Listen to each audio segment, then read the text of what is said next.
Hey everyone, I'm talking with Maurizio of Invictus, Cataclysm, XDO. Very, very honored to talk with you, Maurizio. How are you doing? Good. How about yourself, man? Good. I have a day off today, so I get a chance to kind of do this. I do a podcast just on my just on my own, just free time, kind of like a hobby. That's cool. Um, but yeah, I know you recently finished a tour with D Side. hmm How did that go? I know you did the whole Serenity and Fire album. How was that? So basically, this was our second tour with DSI in the States. We did one a year ago where we were doing like just a regular set, and they were doing the same thing. And then they decided to do the Legion tour because it was the anniversary, it was the 30th anniversary of that record. And then they called us up and they were like, "Hey, you guys want to do it again?" And we decided, you know what? Why not? Let's do it again. And then this time we'll do a record also. Like so, we decided to do Serenity and Fire. And it went great. It was a great tour, and we had a lot of fun with those guys. So, yeah, if every tour was cool like that, I'd be doing it all the time. Nice. So it was a Um, good time. Yeah. yeah, I was wondering, did you have any other albums in mind to perform in the entirety? I know you did Serenity and Fire, but was there any discussion of a different album? It was going to be between that one, Shadows and Dust, or In the Arms of Devastation. So we were looking at those three. But Serenity of Fire was kind of like that type of record that, it's super intense. And we were like, let's do something cool. And it also had to fit inside the time frame that we had allowed to play, to be able to play it. So it fit perfectly in there, and it was one of those records that really changed the band's career. So we thought, why not do it? And we had done it in Europe before. In Europe, we did like a special thing where we did Shadows and Dust first, the whole record, and then took a 15-20 minute break, came back and did Serenity and Fire. So it was like a really cool, back-to-back album thing. So we already kind of did it before. So we decided, let's do it in the States. We'll do Serenity and Fire. Came out good. It was fun. Awesome. Yeah, I missed it, but I did catch the tour in 2021. But yeah, I thought I'd touch on that The COVID first. tour. Yeah, yeah, that was the Yeah, tour where everyone kind of came back from isolation and all the shows. I bet were sold out. yeah. We were the first tour. Like that tour was the first official tour that went out as soon as they opened during the pandemic. That went out and completed the tour. So a lot of bands were leaving, getting sick, canceling shows or canceling tours, or they were doing like strings of dates, like a week or 5 shows or 3 shows. This was the first one that was like 26, 77 shows that did the whole thing. We went through the entire thing and it was done. And then we came out of it in one piece. And then everybody was like, that's it. That means it's happening. So everybody came. Then that bottleneck effect happened. Like everybody came out at the same time. Yeah, I mean, there's like just kind of shows on top of shows. I think the Nile Underground, and then on top of the Nile Underground is the Nile Theater. I think I've seen where they had a show in the basement, and then on the show above ground in the big theater in Mesa, Arizona. Yeah. It's crazy. Yeah. Yeah, I know you have an album coming out, Invictus. I believe it's a solo release. As far as you being a member of Cataclysm, I want to know, like, how did the idea come about for you to do Invictus? Well, we had. So let me bring you back to the early pandemic. They pretty much in 2019 we had the new Cataclysm record finished, right? So that was Unconquered, that was coming out, planned to come out early 2020. And then because of the pandemic, we decided, okay, we're screwed. So let's push it a little bit and then release that later on in the year, which I believe it came out in the summer or something like that. And then, but we already had written half of the Exiled record that came out. The idea behind all of it was that to release the Cataclysm record and then 6 months later the Exiled, like a back-to-back thing. But then the pandemic hit and they screwed everything up, and we decided to do one album in 1 year and an album on the next year. So basically, it gave me a lot of time because, without touring, you're not moving. So basically we were home, and I had this idea of doing this project. We had some ideas already written down, and I was going to do I wanted to kind of launch my record label with my own band with this thing. And when we first did the demos, we had to send it in to a couple of record labels that we work with because of the involvement we have already with Kataklysm and Exiled and stuff like that. And it right away catched fire. So Invictus was already kind of hyped internally between labels. So we decided to sign a record deal for it and then change our plans and go with a record label because we felt like, okay, well, if they can put some marketing behind it, it might be better, So we decided to do that. So it was kind of a fun project, kind of something I wanted to do for myself that ended up kind of becoming more serious and, eventually seeing light of day and releasing it now. So I'm very happy with it. It came out right, exactly the way we wanted it. We just had some issues in the beginning. When we first tried to put this record out, there were like the first single out, there was a lot of algorithmic issues that we dealt with, a lot of problems around the name as well, because it's so broad. Invictus, you put that online and you're going to have like millions of hits of different things, and you're going to have the movie and all this stuff. So we had to kind of rearrange everything in order to make it so that, it's legitimately able to stand on its own as a band. So a little bit of difficulty in the beginning on the first single, Exiled, but now it's starting to kind of come together properly. So we're finally in where we need to be with it. But in general, that was the idea behind it, was just to do an album that was very personal to me and more of my single thoughts in it. Kataklysm is much more open. It's much more broad as far as the idea behind it. I'll write a lyric for Kataklysm, and for me it means something, but I do it in a way where it's open. So you could read it, and for you it means something else. And that's the idea behind that band. But this band was more kind of like a little bit of my story and a little bit of my idea, my thoughts on certain things. And I just decided to put it straightforward, Nice. Yeah, and just so everyone knows, the album Invictus is entitled Unstoppable, and I believe it will be released October 21st.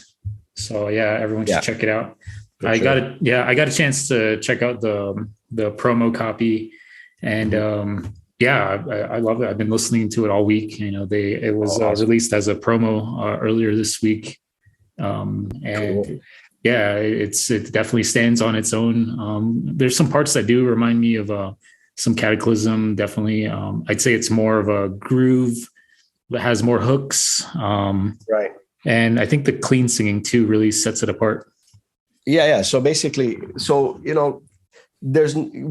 never going to escape the fact that we're dudes that are in Kataklysm as well, right? So that's just the DNA is going to be there no matter what.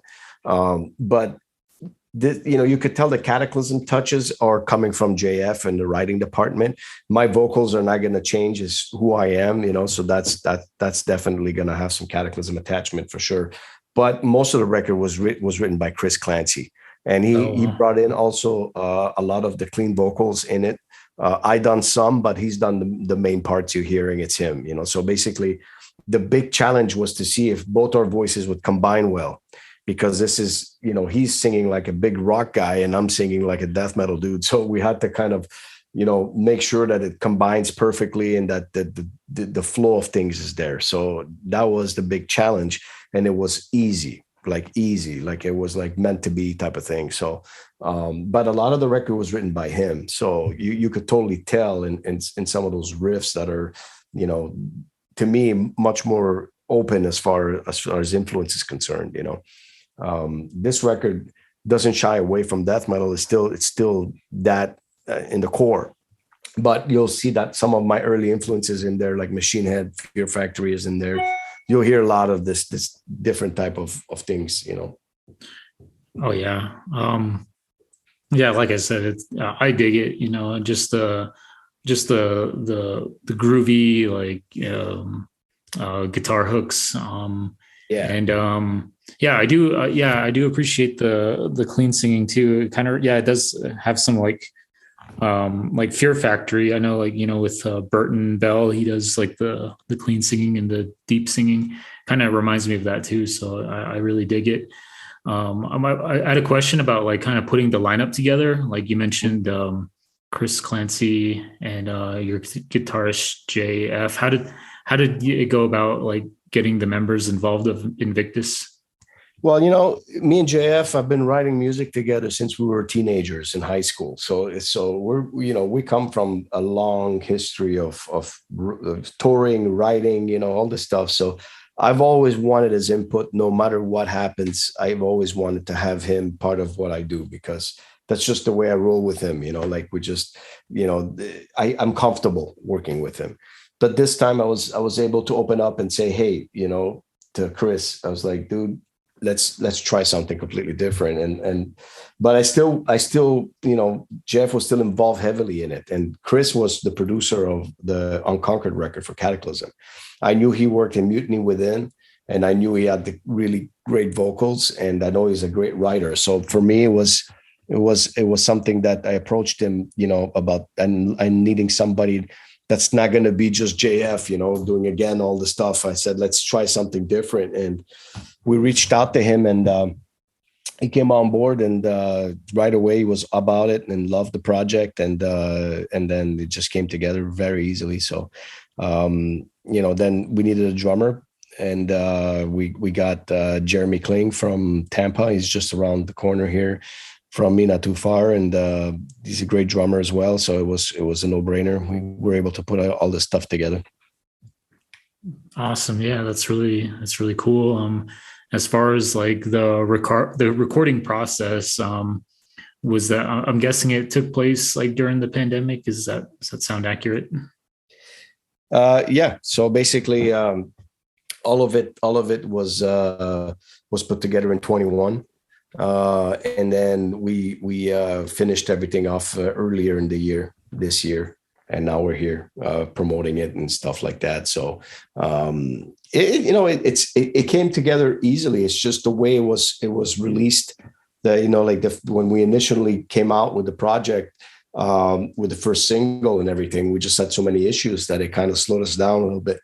But shit happens, you know what I mean? Like it's catched up now, and we're looking good, and we're gonna release this record, see what happens. Right. Yeah, like I said, I listened to the whole thing. I probably listened to it like 7 or 8 times this week.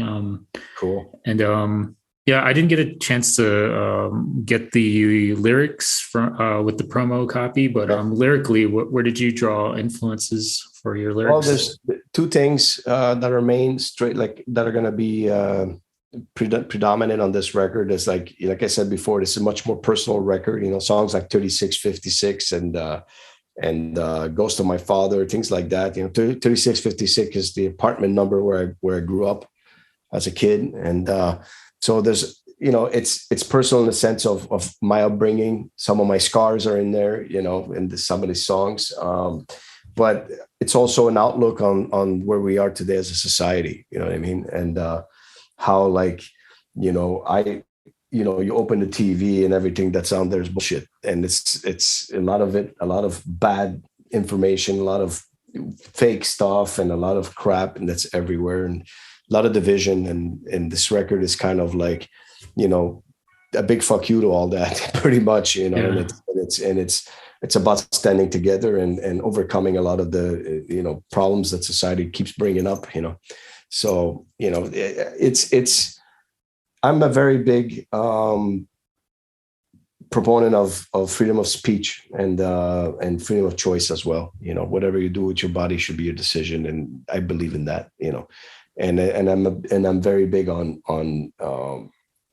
freedom of expression, because we have to have that, especially as musicians. I mean, the moment you're banned from doing anything, it's crazy. I've had like algorithm stuff that happened to me because I said freedom isn't free and things like that on this record, that like gave me strikes, on social media, which is ridiculous. And so it's not a good place to be right now. But I think that people need to kind of stand ground, and most of us are all in the same place. Everybody wants the same things in life. Everybody wants to be happy and do what they want to do. and having other people telling you can't is fucked up. And I think that should stop. And that's why this record is come to be. It was like a little bit of my experience during the pandemic mixed with some of my earlier experiences growing up. It's pretty much what it is. Yeah, awesome. And I was just admiring the cover art. I really dig it.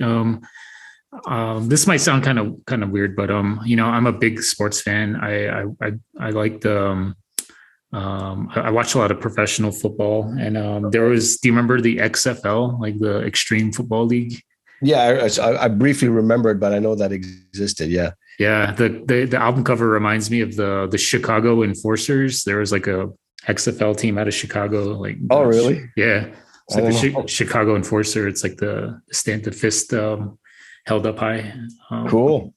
I didn't know that. That's cool. Yeah, but yeah, I can definitely kind of see the album cover just kind of like showing, this is an album about like, standing up and just fighting for yourself and being resistant. So I really dig that image of the album. Yeah, and it's really a testament to my upbringing. I mean, I never shied away from becoming who I wanted to become. Like I never let a door that was locked and stay locked. If I wanted to get through that door, I did it somehow.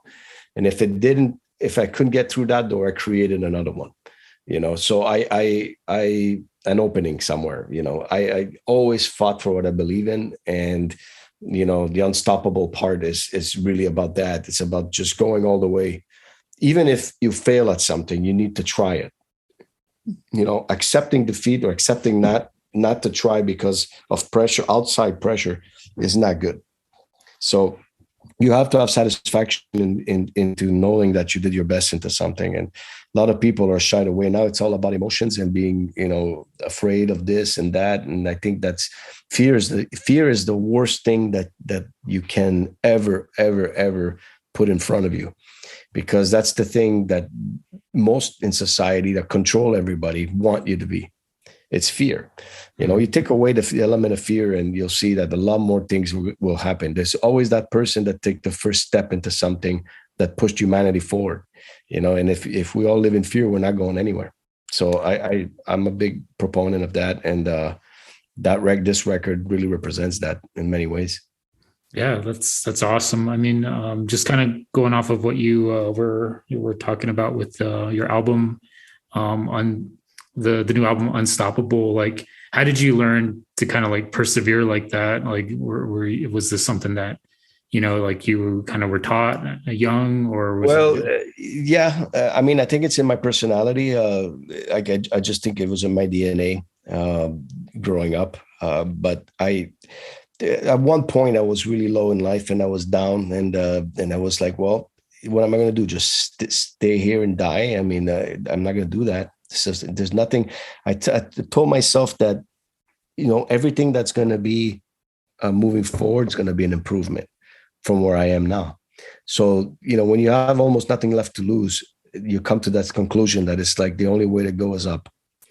So, it's either I'm going to stay down or I'm going to go up. And that's that song, Get Up. That's what it's about. It's about just, doing something about a problem or something that happens. You gotta persevere, because it's also an example for people around you that you love, that are growing up. And I had, I have kids now. I have 3 kids, and I want my kids to think that giving up is okay. It's not okay, and losing is not okay. It's not okay to lose. It's okay to lose in the sense of learning from it, right? You're not going to win at everything. You have to lose in order to win also. So that's fine. But it's not okay to give up, or not okay to lose and say, okay, I lost. So I'm, that's it for me, type of thing. It's like, try again. You know what I mean? Like I want society to move forward in the right direction, and I want the people I love to also succeed. So for that, they need to see that others are able to do it. So there's always need to be some sort of leadership somewhere, So it's the way I see it. Yeah, that's really cool. Yeah, I mean, I can kind of relate. I mean, about, I don't know, 9 years ago, I kind of got in trouble with the law, and Mhm. I kind of like was kind of at a low point. But um, my goal was to like, go into like medical school, and I Mhm. thought that getting in trouble with the law really messed up those chances. But I kind of had to pick myself up, and like I still went through the application process, and I had to own up to that mistake. And to my surprise, I was able to get accepted, and I was able to get through that. But yeah, that's a really strong message, just to Yeah, don't and I lay mean, you've down. done it, right? You've done it, so everybody's capable. Yeah, When we don't come in this earth completely programmed, right? We come into this earth and we absorb what we see around us, and we grow up and we get influenced, and that's what makes us in a way. We do have, I think, some we do have a personality that's everybody has that's unique. But I think in the end, your character also gets molded from your experiences. So it's also a little bit of there's people that have really bad upbringings, like the entire family's a mess, but they come out and they're successful and they make it. They don't want to be like that. They have that way of seeing, something, like that is cool. A lot of people see a glass and it's half full, right? And they see it as half empty, but maybe you got to start seeing it as half full, and I can maybe fill it more or whatever. Like, it depends how you perceive things. yeah, well, that's cool. I really like dig that message, and yeah, I'm looking forward to getting like the album just as like a physical copy, and I definitely want to dive into the lyrics. Cool. I'm already a fan of the music. I just want to dig in even deeper once the album gets released on October 21st. Awesome. We'll make sure But you get one. yeah, oh yeah, for sure. Yeah, I definitely got a pre-order set. So Or we can make sure that the label sends you some lyrics or whatever. oh, okay, All yeah, good. Yeah, we'll awesome, take care of it.